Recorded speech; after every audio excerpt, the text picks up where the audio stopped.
Panther people, what up? Bryce Young talking that trash, and I love to see it. Go on and watch your Panthers post. Thanks for joining. All right, well, Panthers, they're doing their damn thing on the practice field before they take a little bit of a break, and then they get back to when things get hot and heavy in Charlotte. No fans, though, for training camp. And here's some of the observations that I'm reading right now from people who are boots on the ground, beat reporters covering the Carolina Panthers professionally. But before we get to that, got to bid adieu to Shaq Thompson, one of the longest tenured Panthers besides J.J. Jansen.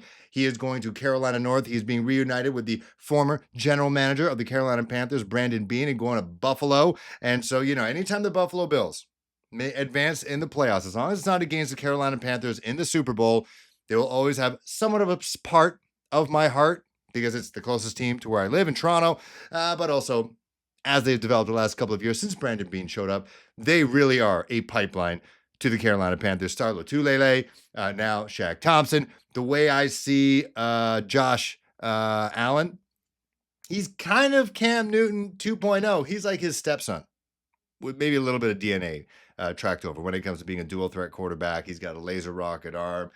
Kind of a showman a little bit as well. Like he's genuinely a funny dude, great entertainer. I could see him getting into media down the line. But yeah, they are Carolina North. So when they do well, with Shaq on the team, I'll be happy. If they get a ring, as long as it's not against the Carolina Panthers, I'll be happy for Shaq and whichever Carolina Panthers are still there. Curtis Samuel, God, it's crazy. How many Panthers used to play for us and then go on to play for the Bills in the past and currently Curtis Samuel. If anyone's going to get a ring that I loved, I wish it was still a Carolina Panther.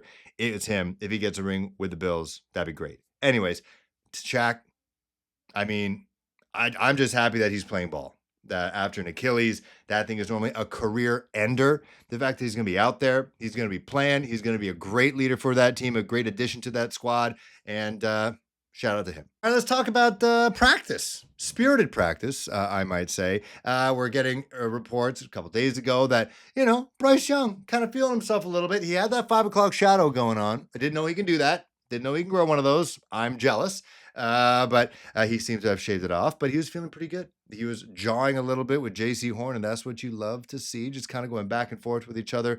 I believe it was Joe Person reporting that J.C. got wind. He overheard Bryce Young giving the play call, and then he went to go tell the rest of the defense, kind of like high school style. Bryce Young, they got in his face like, "Hey man, be better than that. You can just read, just study, like get in the film room and just see what we're doing. You don't need to do that. You're too good to be cheating like that." And then they kind of went back and forth. You love to see that. And apparently JC has been saying that he's been talking a lot of trash during these times, and so that is good to me because if he's feeling good, feeling a little dangerous, to steal some vernacular from a former Carolina Panthers quarterback in Baker Mayfield, I feel good about that. And then obviously the social media team, they're going to be sharing clips of only Bryce making good throws, but apparently he's throwing through traffic, finding Xavier Legette in the back of the end zone twice on red zone drills. He seems to already have a good chemistry with Tetra McMillan. David Moore making some noise as well during practice, and then Bryce just feeling comfortable back there. If you look at any of the social media releases, the guy has an eternity behind that offensive line, that improved offensive line. Sheena Quick from Keep Blitzen said that it looks like Robert Hunt has been practicing some dance moves because he is moving around very well right now. So that's always great to see.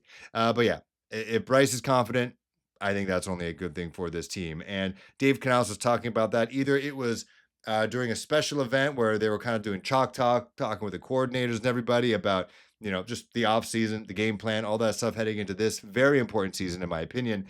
He talked about Bryce Young's character. And I think this was the most I've read about how Bryce dealt with that, now infamous turning point of a benching move by Dave Canales, saying that, it took a lot for Bryce to accept that criticism, accept the decision. And basically it seemed that Bryce told coach, "Hey, I don't agree with this decision, but I'm going to accept it, and he's going to get better." And that's exactly what happened. He kept getting better during the practices when Andy Dalton was starting. And then when Andy Dalton, unfortunately, got into that car crash, Bryce came in, and he never looked back. And so I think that shows a lot. And I always felt that guys, as a dad now of 2 boys, I think grit is so important. And I'm not saying he has never faced adversity in his life. He moved from, Pennsylvania to California, to Southern California, to LA, and that had to be a transition. But having your kids have some level of grit in life, early in life, or, in their teens, you can consider that early in life. I think that goes a long way in terms of dealing with someone either telling you no, either someone telling you're not good enough, telling that, not succeeding at the first try, whether it's trying to make a team, trying to make it to the school play, trying to get an A- for the first time, getting on the honor roll. Can you tell my mom's Asian? Just to have that toughness and that grittiness and determination, be like, okay, didn't work out for me. I'm not going to quit. I'm going to keep going. So I think it's important. And, in his young professional career, at least in football, Bryce, because he was making money in Alabama, from Mater Day to Alabama, it was clear sailing. Like nothing was getting in his way. Tetro McMillan talked about in Blueprint how when his high school team went up against Bryce Young's football team, they got absolutely creamed on ESPN. And so really it wasn't until he was drafted by the Panthers and Frank Reich and company that he really faced some adversity. And then in his second year, it really looked like his career was in doubt. And the fact that he walked through that and playing the way he's playing and talking the way he's talking, looking the way he's looking, throwing the way he's throwing, running the way he's running, it looks like that gritty period, that dark period of his young career is only going to pay dividends now and in the future. That's what I can only hope. All right, let's talk about some other observations. Not from me. I'm just observing Twitter and articles, to be honest. It looks like Xavier Legette catching absolutely everything, including a little bit of the injury bug at one point during practice. Took his shoe and sock off. That's when you know it's bad because you're like, my foot hurts. I got to take a look at this. No, I got to take this. So I need to see my skin and see what's going on. That freaked people out. I literally had my friend who's a Detroit Lions fan message me and say, Xavier Legette injury? What? And that freaked me out, but he went out there and he did his damn thing. So good to see. I sneaky feel like some people want Xavier Legette to fail. I don't know why. I think they're maybe upset. And I know I mentioned it before, and this was just about a podcast. I was just saying last year during his rookie season, maybe lay low on the podcasts and just focus on ball. Now he's just a spokesperson. I don't even think Cam Newton was out front this much, as much as Xavier Legette right now. Like he's doing Reese's Peanut Butter Cup, he's doing the Kentucky Derby, he's doing Old Spice, he is with rappers, he's in rap videos and read the lyrics, whatever you want. Good for him. Hey, you know what? He's a professional. The average career in the NFL is what, 3 years maybe? I think you get your pension, which I forget how much money that is. It's definitely in the hundreds of thousands. That is only if you play, I think, 7 years. And so get that money, do what you got to do. If he succeeds, we all succeed. I just talked about, hopefully someone like Curtis Samuel gets a ring. I want our guys to get multiple rings. I need Tet to be successful. I need XL to be successful. I want them all to be successful and happy. And hey, if it means that he's got more money in the bank and he's going to play better on the field because of that, I'm all about it. Anyways, moving on. Some other observations. It seems like, again, Adam Thielen, rejuvenated. He's moving well. I like the way he's doing things. He's like that. He's the elder statesman now. That is a fact. We got a lot of elder statements on the team. We got Adam Thielen. We got David Moore. And then you got Hunter Renfrow. I think the guy's going to make the team. Like, I understand what people are saying about his route running. And he just runs for a smaller guy. His strides are very long. And it seems like he's going at full tilt and everything kind of looks like the same move. He's going in the same direction. And then he just kind of flows from one direction to the other. Got that low center of gravity, wide stride. I can see how he can confuse some people and get open. He's going to be moving those chains. And so it's going to be a tough decision after training camp, who they keep out of the, Adam Thielen, who I know they paid, David Moore, who they brought back, and Hunter Renfrow. That's going to be interesting. All three of those guys are chain movers. I know Adam Thielen kind of has that breakaway long ball catch in his game. It's in his locker. But we'll see out of those three, out of the older wide receivers, who they're going to be sticking around, because there's a lot of dudes out there. And yes, I'm just going to say his name because it's put in the comments. I just keep forgetting him. Jalen Coker. He exists. He plays. It looks like soft tissue injuries that he was dealing with, it seems to be behind him, and he's playing great. Big body wide receiver. He is kind of like the heir apparent to Adam Thielen. So he's going to be a contributor. And again, must I remind people, he was an undrafted free agent, and he is in the conversation to be one of the better receivers in his wide receiver room. So that's always good to see that he's participating, and I hope you guys are happy now that I said his name. I have not forgotten about him, but this wide receiver room is absolutely stacked with just people. As for the defense, speaking of some of the leaders in Bryce Young, J.C. Horn, way more vocal this offseason. Maybe it's just me. Not only just talking about Bryce Young doing his thing, mouthing off, but also shouting out Chow Smith-Wade, who came into relief during his rookie year when, J.C. Horn was out, where our defense was thin as ice. He's coming out there doing his thing. He picked out Bryce. Either he picked out Bryce Young or Trayvon Morig picked out Bryce Young. But specifically, J.C. Horn shouting out Chow Smith-Wade, whose hair's grown out and it looks great. And he talked about just how, he's just been on the ball doing his thing in the offseason, and that's great. And let's say, even if he's only like 5% improved, the fact that JC, who's now a $100 million cornerback, is putting his arm around him and coaching him up, iron sharpens iron. That's what it's all about. And we know Mike Jack, he signed that short-term deal.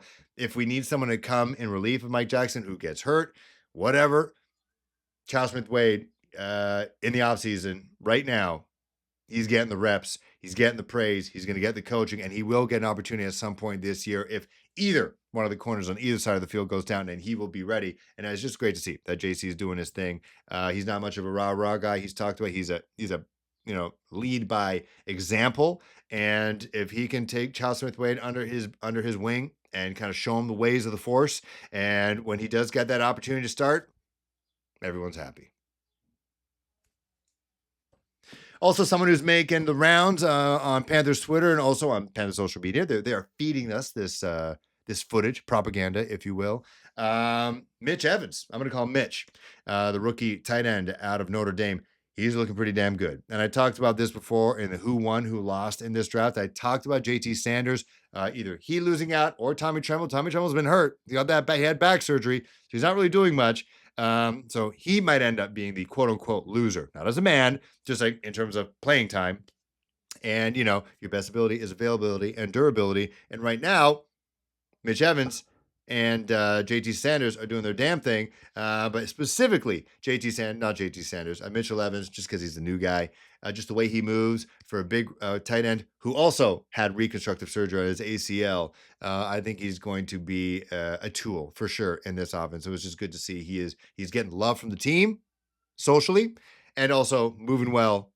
I like the way he breaks down in routes, and so I expect not huge things, but I think he's going to be a contributor thus far. And again, this is based on just practice. So let's talk safety watch. Jalen Ramsey has still not signed with the team. Justin Blackmon, I don't think, has signed with the team as of yet. So right now, it's Trayvon Morig and Damani Richardson. But Damani, again, the propaganda sent by the team, he's moving well, making plays in practice. Not that I'm saying I'm happy with two safeties right now on the roster, but I'm saying I'm happy with what they have, and I think there's going to be deals down the line. We haven't even reached training camp yet. There have been a couple of veterans out there who have been released by their teams, and our guy Mike Kay from the Charlotte Observer suggested that there could be some trades in the works, that this team is not immune to trades during the offseason.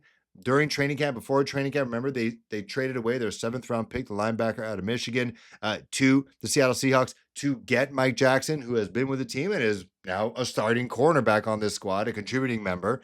And this is a guy who's basically stocking shelves before this all happened. Didn't think he'd be having a career in the league. And so he suggested, Mike Kay, that, the likes of Cade Mays, Brady Christensen could potentially be used as a bartering chip, a trade asset to trade away to try to get another safety, try to get anybody on this team to help, bolster the back end of this defensive secondary. And so keep an eye out on that. Again, I don't think anything is going to be really formulated and, put onto paper or I guess on your phone digitally, ChatGPT it, until preseason actually starts. We get like a game or two under our belts, and then teams watching, because they're going to have pro scouts everywhere, saying, hey, that Brady Christensen guy is really great. He's a Swiss Army knife on the offensive line. Same with Cade Mays. We'll give you one of our safeties. We'll look at them. Hey, they're playing really well. Swap. And then the team is a little bit more full on the defensive side. All right, let me know what you guys think and what you've noticed so far. Football season never ends, baby. Panthers churning out the content with Blueprint featuring your boy, and a couple others who've been pretty damn awesome to see everybody getting their glow up, getting their love from the team. Also, just on social media, just keeping us all informed, knowing that no fans are going to be allowed at training camp for whatever reason, even though it's in Charlotte, and there's condos everywhere. And you know what? People could just probably just film practice from a condo. Just realize that now. Yeah, maybe someone just rents a suite. Anyways, don't blame me if you get busted for that. See you guys soon. Spread the word.